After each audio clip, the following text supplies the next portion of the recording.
Hey, I'm back. I was depressed, so I left here for like 2 years, and now I'm back, and we're drawing Monster High Doll redesigns because I want to do that. And we're going to talk about how I'd revamp the OG show for the original audience. Now that they're older, make the kids show that was in the early 2010s for adults, young adults now, okay? That it does not make sense. That's what we're doing. We're going to talk about it. Let's just get into the video, okay? Nah.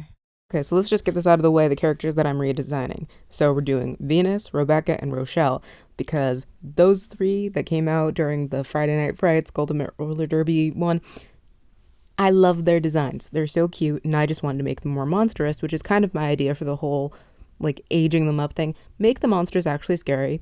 And let me just say this is not a replacement for the reboot, so if you have anything to, like, trash talk or say bad about the reboot, just don't do it. It's literally not for you if you liked the older version. It's kind of for you, but it's not targeted towards adults or like older teenagers. It's targeted towards 8 to 12-year-olds. That's who this is for.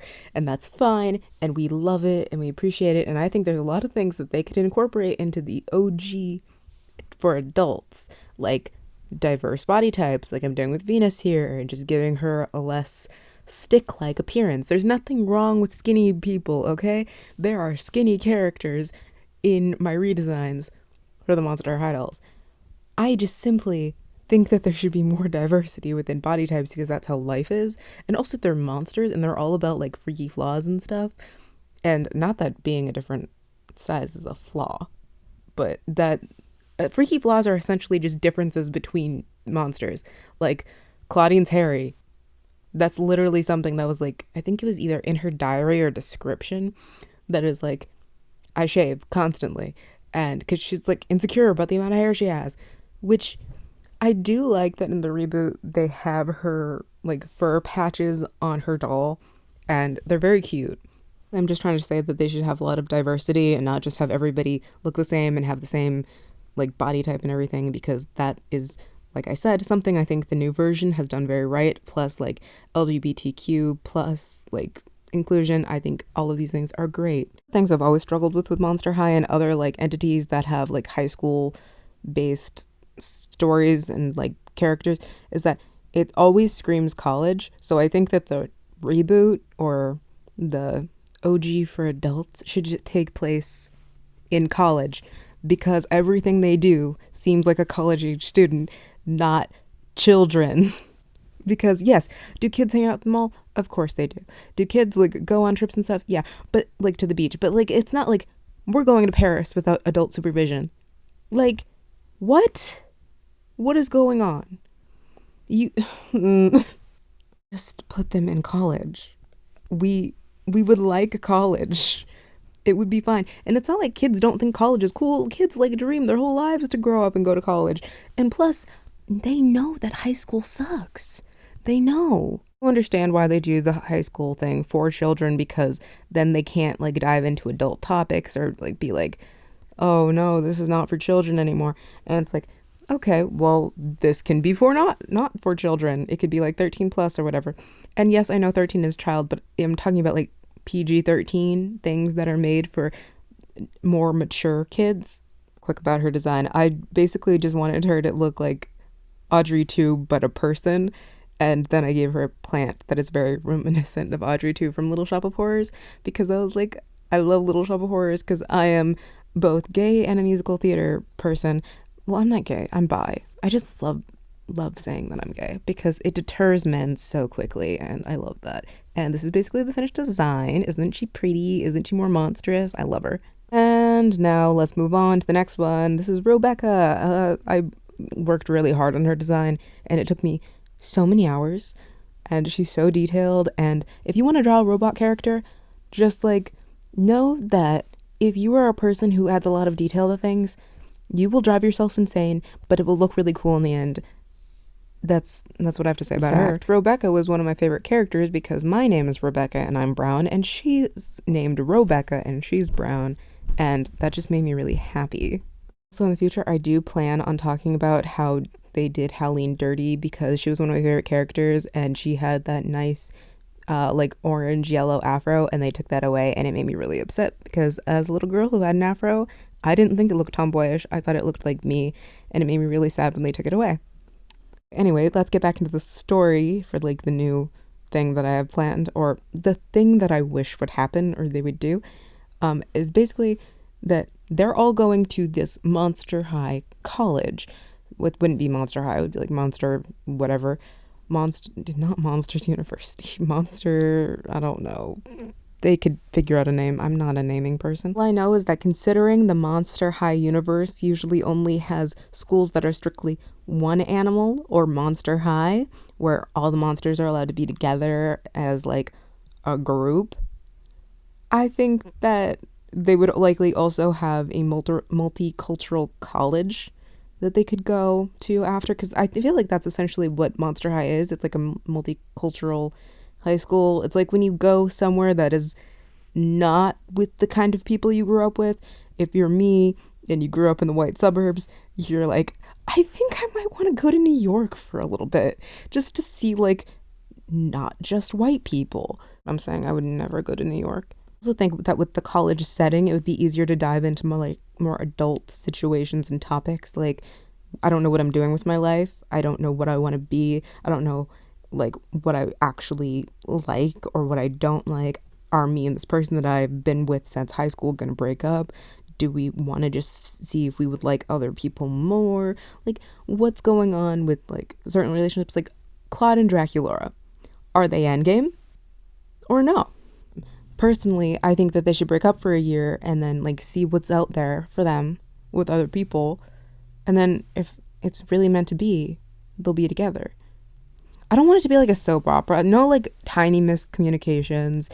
I hate those tropes, especially in like young adult TV. I'm like, oh, you overheard a conversation that you only chose to listen to half of? Oh, really? And now you're mad at the person and won't tell them what you heard? Wow, I didn't know that we were preschoolers. Confused as to who wants to watch this and who came up with this trope to make me so very mad constantly, because I'm like, wow, they had a tiny little disagreement or a tiny little like scuffle and now everything's gone to hell. Like, what? No manufactured drama for the sake of drama. We can focus on like real things that cause drama, like moving in together and realizing that you guys don't like clean to the same level, and that sometimes they leave wrappers on the counter and that annoys you. Or you and your best friend are growing apart because they're really focused on their career and studies and you just want to live that party early adulthood life and have fun. The group of people who are like adults don't have best friends start chiming in. Yes, you do. You have a best friend. There's the person that you talk to when like something goes wrong or that you have some little piece of like gossip drama and you tell them. Anyway, this is basically the finished Robecca drawing, and I really like all the steampunk elements that I was able to add. And I know her like mech-esque legs are a little much for some people, but I really like them and I think they look cool, and I hope you guys enjoyed that. Doesn't she kind of look like Game Sally? Anyway, moving on to Rochelle. And one thing I want to say really quick is that I've never understood why they decided to make her so flipping tiny, because she's supposed to blend in with the boys, right?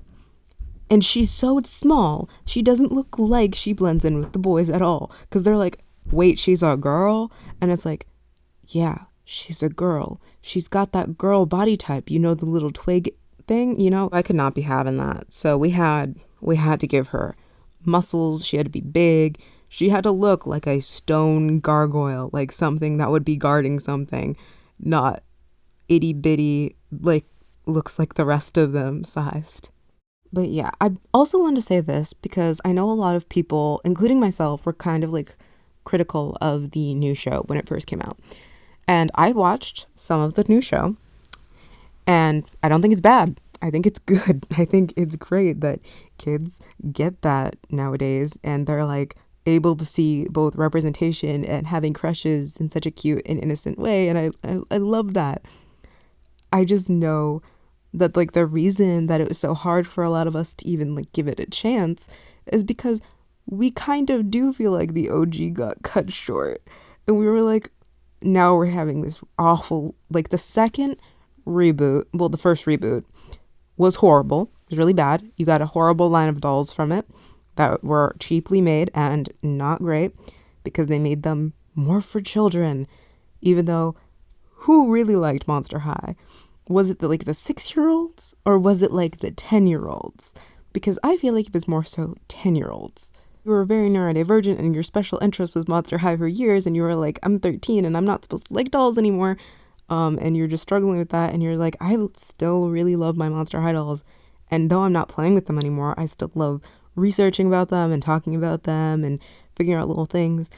Like, I thought it was such a cool world and a cool concept to have a bunch of monsters living in the same world, which is kind of why I'm coming up with my comic idea or story idea now for a monster college. Because let's be honest, they're probably not going to do this, but I've decided to do my own thing that isn't Monster High at all. It's very different because there are like Greek gods and stuff in it. So it's definitely not for like children or even people who like Monster High, but I think people who like fictional properties would probably like it. And if you have any ideas or theories about like Monster High or what they could do with the OG Monster High to make it like for the original fans, I would love to know in the comments. So if you guys want to tell me, please do. But yeah, this was basically just to get this idea out of my head because it'd been like floating around since we've started talking about Monster High a lot again in like the mainstream because of the reboot. So I'm actually really grateful to the reboot. And I'm really happy that a whole new generation of kids gets to experience Monster High and the fun of having monster characters who aren't for like babies, but are for like young preteens. Yeah, and I hope you guys enjoyed this video. That is it. Thank you so much for watching. Bye!